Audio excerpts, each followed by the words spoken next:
was wrong for the first time in my career. I've always said that anytime you play a team twice, it's a different game, and it wasn't. It was a great offensive game for both teams the second time around, the second round as we like to call it, and give those guys credit. The plays we made at the end of the game at UNC, they made the plays tonight. I thought the biggest play of the game probably was when Williams made that three.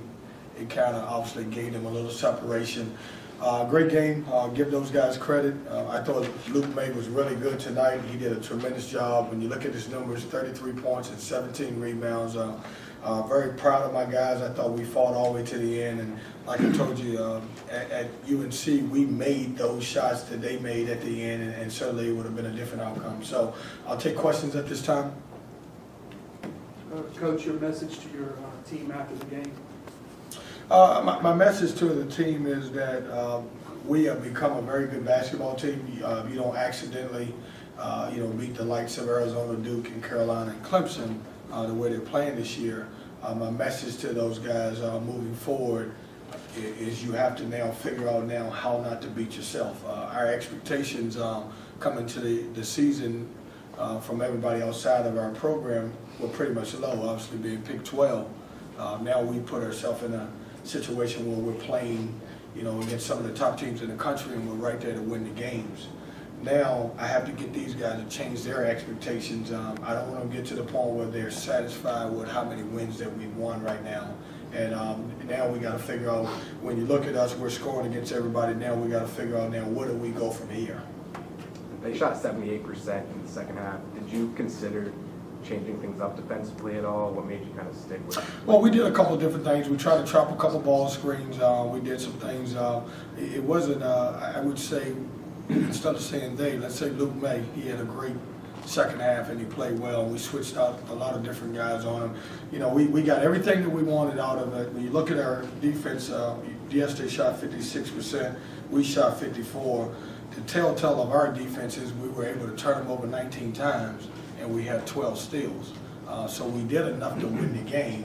Obviously, they made, as I thought, they made some, as I looked at it, they made some shots at the end of the game that certainly helped them win the game. They had 8 turnovers in the second half, but they scored on just about every other possession. You only had 3 defensive rebounds for a whole half. How do you, was that just they had a hot day, or over the course of the season, you've done a great job of forcing turnovers, but teams are shooting almost 50% against you in ACC play. Is there a fix for defense, once it comes to shooting time? Well, it's if you look at the stats, we've done a great job of running guys off the 3-point line. Most of the baskets that people score against us are 2-pointers, and last time I checked, threes count more than 2. And so I'm happy with that part of it. We have to do a better job of just closing the games and finishing plays at the end. I'm very excited about our defense. My style, I think people make a lot of mistakes when you look at percentages. If you go back and look at our overall games, we typically get 10 more shots or more than the other team because we turn you over. So the percentages are a little deceiving. I look more at how many steals, deflections, and forced turnovers do we have. You weren't happy with defense at Virginia Tech the other night, obviously. Did you see similar things today? Better play?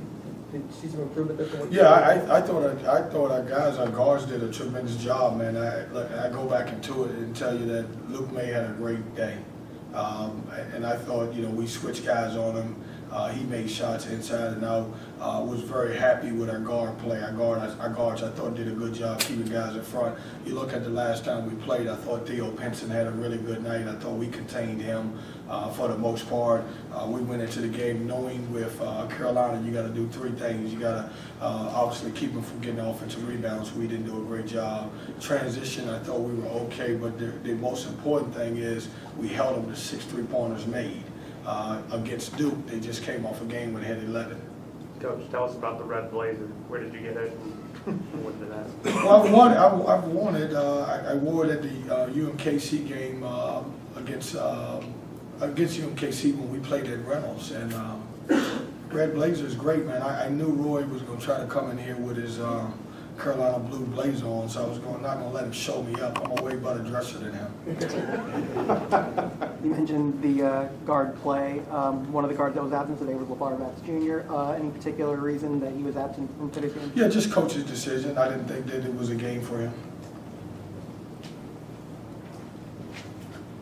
Anything else for Coach? Thanks, Coach. Oh, wait, Go ahead, Phil. I was just curious, you talked about changing the expectations.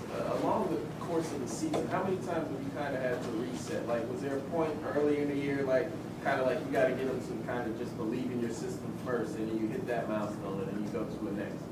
I would say every couple games with these guys, I mean, we're in uncharted waters when you compare it to what has happened in the last couple of years. Obviously, this is a program that's over the long haul who's had a lot of success. But, we talked about, the last couple of years, obviously winning 5 conference games 2 years ago and 4 last year. And now we got to reset ourselves and move forward. Obviously, I'm very disappointed about our loss, but it doesn't hurt us right now. It's what do we do moving forward is what's important to me. Thanks, Coach. Thanks, guys.